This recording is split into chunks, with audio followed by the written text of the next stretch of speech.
सर्वप्रथम तर वसमतवासियांचा आणि माझे नेते राजूभाई नवकरे यांचा आभार व्यक्त करतो की त्यांना मला ही संधी दिली आणि संधी देऊन मला हे केलं की बाबा मी शहरासाठी काहीतरी करावं म्हणून मला ही संधी देण्यात आलेली आहे. भैयाचा मी सर्वप्रथम आभार मानतो. लक्ष्मीकांत भैया नवकरे यांचा सुद्धा आभार मानतो.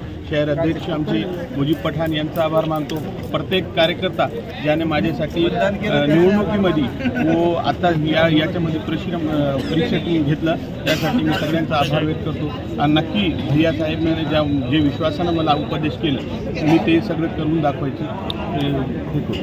प्रचारादरम्यान आमदार साहेबांनी तुम्हाला शब्द दिला होता की इम्रानला मी पद दिल्याशिवाय राहणार नाही, तो शब्द त्यांनी पाळला असं वाटतं का? 100% भैयानं हे शब्द पाळलं. हे त्याचंच आज जे रिझल्ट आहे ते शब्दाचाच रिझल्ट आहे. भैयानं मला हे पद देऊन आपला शब्द पाळला आणि भैया नेहमीच जे बोलतात ते नेहमी करतात हे तुम्हाला जाणीव आपल्याला सगळ्यांना आहे. आणि भैयानं मला पद देऊन मला न्याय दिला आणि मला माझ्यावर एवढं मोठा विश्वास ठेवलं. मी ते विश्वासाला कधी दगाफटका होऊ देणार नाही आणि भैयाने जे माझ्यावर जिम्मेदारी दिली ती जिम्मेदारी मी पार पाडेल. इथून पुढे आपला अजेंडा काय असणार विकास कामाचा?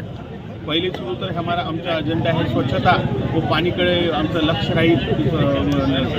जे आमच्या वचननाम्यामध्ये आम्ही वचन दिले होते लोकांसमोर आणि त्या वचनाला बघून लोकांना आम्हाला संधी दिलेली ते वचन आम्ही पूर्ण करू 100% ह्या 5 वर्षात.